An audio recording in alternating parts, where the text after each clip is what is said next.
Good evening guys, welcome back to the channel Stock Talk by two brothers.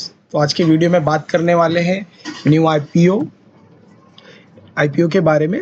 पाक मेडी world limited IPO के बारे में बात करने वाले हैं। तो आइए शुरू करते हैं। और जिन्हें नहीं पता उनके लिए बता दें कि आईपीओ में आने से पहले कंपनी प्राइवेट कंपनी होती है। जब वो आईपीओ में आ जाती है, लोग उसे परचेस करते हैं, लेते हैं और वो लिस्ट हो जाती है। उसके बाद वो पब्लिक लिमिटेड कंपनी हो जाती है। तो स्टार्ट करते हैं, आगे की तरफ से बात करते हैं। पाक मेडी वर्ल्ड लिमिटेड आईपीओ का थोड़ा ओवरव्यू ले लेते हैं। ये कंपनी जो है medical sector, health care sector की है, जिसका आईपीओ खुल चुका है कल ही 10 तारीख को और लास्ट डेट 12 तारीख की है। अलॉटमेंट मंडे तक हो जाएगी और ट्यूसडे को ये लिस्टिंग हो जाएगी इसकी एनएससी और बीएससी दोनों पर। ये बेसिकली इनके 14 सुपर स्पेशलिटी हॉस्पिटल है पैन इंडिया में और कैपेसिटी लगभग 3000 बेड की है और मोस्टली ये नॉर्थ इंडिया में ऑपरेट करते हैं। और सेम जैसे मैंने आपको बताया, लास्ट पॉइंटर आईपीओ जो है ऑफर कर रहा है इन्वेस्टर्स के लिए कि वो आके अपनी हिस्सेदारी इसमें लेना चाहे तो ले सकते हैं। तो उसी कंपनी का हम एनालाइज कर रहे हैं अभी यहाँ पे। क्या हमें अप्लाई करना चाहिए, नहीं करना चाहिए? अगर अप्लाई करते हैं और लग गया है तो क्या लिस्टिंग गेन लेके निकल जाना चाहिए या लॉन्ग टर्म शॉर्ट टर्म के लिए होल्ड करना है? तो इस वीडियो में बने रहिए। जो भी इन्फॉर्मेशन इस वीडियो के थ्रू दी जा रही है वो सिर्फ और सिर्फ एजुकेशनल पर्पज़ के लिए है, कोई भी बाय या सेल की पर्सनल रिकमेंडेशन नहीं है। इस बात का ध्यान रखते हुए आगे बढ़ेंगे हम। अब कंपनी का थोड़ा डिटेल्स पढ़ लेते हैं। कुछ प्राइस कंपनी ने डिसाइड किया है 154 और 162 के बीच में और फेस वैल्यू दो रुपये की है। टोटल जो है 920 करोड़ का आईपीओ का है, लेकिन इसमें एक कैच यहाँ पर है। 770 करोड़ जो है वो फ्रेश इशू है, लेकिन 150 करोड़ जो है वो इन्वेस्टर जो उन्होंने पहले इन्वेस्ट किया रहा होगा कंपनी स्टार्ट की हो, वो अपना स्टेक सेल कर रहे हैं। अब यहाँ पे दो तरीके से आप अप्लाई कर सकते हैं, small HNI, big HNI। 2-2.25 lakh से ऊपर करते हैं तो स्मॉल HNI होते हैं, 10 लाख के आसपास करते हैं तो बिग HNI हो जाएंगे। या तो आप एक लॉट से भी ट्रेड कर सकते हैं। तकरीबन अप्रॉक्सीमेटली 15,000 रुपये जो है वो चार्ज होगा और 15,000 इसका प्राइस होगा, अगर अप्रॉक्सीमेटली लगभग ये इसी तरह से आया हुआ है। अब आगे बढ़ते थोड़ा कंपनी के बैकग्राउंड में चेक कर लेते। 2011 में ये कंपनी स्टार्ट हुई थी। जैसे कि आपको बता दिया गया है कि हॉस्पिटल में है, हेल्थ केयर सेक्टर की ये कंपनी है और हेल्थ केयर सेक्टर के हालात इंडिया में पहले से ही ठीक नहीं है। उसके बावजूद भी ये कंपनी यहाँ तक सर्वाइव कर पाई है।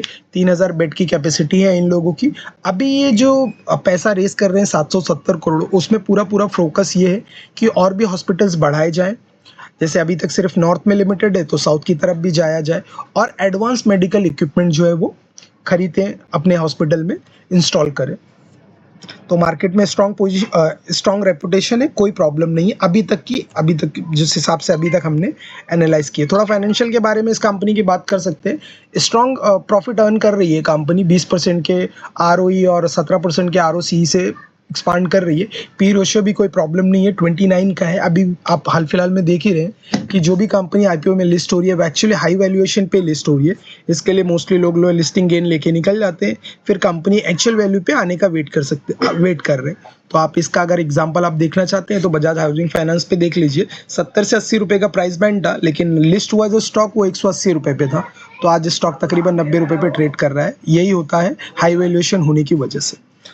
तो फाइनेंशियल में भी कोई प्रॉब्लम नहीं है। अगला जो है, अब थोड़ा सा इनके कुछ प्रॉफिट मार्जिन्स पे नज़र डालते हैं। अब शुरुआत से आप देख लीजिए, FY23 से 288 करोड़, 228 करोड़, 24 में 152 करोड़, 25 में 213 और उससे पहले अभी सितंबर का जो लास्ट क्वार्टर गया उसमें 130 करोड़। नो डाउट जो है प्रॉफिट थोड़ा सा कम होते जा रहा है, लेकिन हो सकता है ये रेज इसीलिए कर रहे हो ताकि अपने और हॉस्पिटल्स को एक्सपांड कर सके, और जितना एक्सपांडिंग होगा प्रॉफिटेबिलिटी बढ़ने के चांसेस उससे ज़्यादा हो जाते हैं। तो मतलब कंपनी ओवरऑल प्रॉफिट में ही है और अभी कोई ऐसा नेगेटिव पॉइंट नहीं मिला है, सिवाय वो एफएस के जो 150 करोड़ का वो लोग करने जा रहे हैं। मार्केट में चेक कर लेते हैं यहाँ पे। तो जैसे कि आपको बताया, रीपेमेंट में से 770 करोड़ में से 380 करोड़ जो कंपनी के ऊपर कर्जा है वो उसे चुकता करने में चला जाएगा। बाकी का 60 करोड़ जो उनके पास लगभग है वो न्यू इंफ्रास्ट्रक्चर का सिंपली मतलब ये है कि न्यू हॉस्पिटल्स बनाने वाले हैं। और 27 से 28 करोड़ जो है वो न्यू अपडेटेड या एडवांस इक्विपमेंट जो मेडिकल के इक्विपमेंट होते हैं उसमें जाने वाले हैं। तो लगभग उनका प्लान सेट है और इस प्लान में कोई परेशानी भी नहीं दिख रही है, सिवाय 150 करोड़ का जो OFS है उससे। 770 करोड़ पूरा कंपनी में ही यूज होने वाला है। अब देख लेते हैं कंपनी के वैल्यूएशन अभी के जो है वो 7,000 करोड़ के आसपास है। और ये स्टॉक जो है एनएससी बीएससी दोनों पे लिस्ट हो जाएगा और लिस्टिंग बूस्ट के चांसेस है। अभी का आप जीएमपी देख सकते हैं तो 15 से 17% का जीएमपी अभी भी चल रहा है। तो कंक्लूजन में बात करना चाहते हैं कि कोई प्रॉब्लम नहीं है, फाइनेंशियल जो है वो स्ट्रॉन्ग है, स्ट्रैटेजी इन्होंने अच्छी प्लान की हुई है जिस हिसाब से हमने डिस्कस किया है पैसे कहाँ कहाँ इन्वेस्ट करने वाले हैं। तो मोटा माटी जो कंपनी बेहतर है, तो अब आप इस एनालाइज के हिसाब से आप डिसाइड कर सकते हैं क्या इसे अप्लाई करें या अप्लाई नहीं करें। अगर अप्लाई कर देते हैं, अगर आपको ये स्टॉक जो है वो लग जाता है तो किस हिसाब से आप अपने स्टॉक में होल्ड कर सकते हैं या नहीं लॉन्ग टर्म के लिए, या लिस्टिंग गेन लेके निकलना है। अब यहाँ पे सेम इन्फॉर्मेशन है, 10 तारीख को खुल चुका है, 17 तारीख को इसकी लिस्टिंग हो जाएगी। 920 करोड़ का टोटल है जिसमें से 150 करोड़ जो है वो OFS है। तो यहाँ पे देख लीजिए आप स्क्रीन पे 14,904 रुपये पर लॉट पे चार्ज होगा। और अगर स्मॉल HNI है आपका अमाउंट तकरीबन 10 लॉट, अगर आप 10 से 12 लॉट इन्वेस्ट करते हैं तो 2,08,000 रुपये के आसपास में हो जाएगा। तो ठीक है, मिलते हैं अगले नेक्स्ट IPO के बारे में एनालिसिस करेंगे। जो अभी एक न्यू IPO भी है उसके बारे में भी अगली वीडियो में बात करेंगे। तो दोस्तों जाने से पहले चैनल को सब्सक्राइब कर लीजिए, डिटेल्स आपके फ्रेंड्स के साथ और फैमिली मेम्बर के साथ भी शेयर कर लीजिए, हो सकता है उन्होंने भी ये एनालिसिस की ज़रूरत हो लगाने से पहले।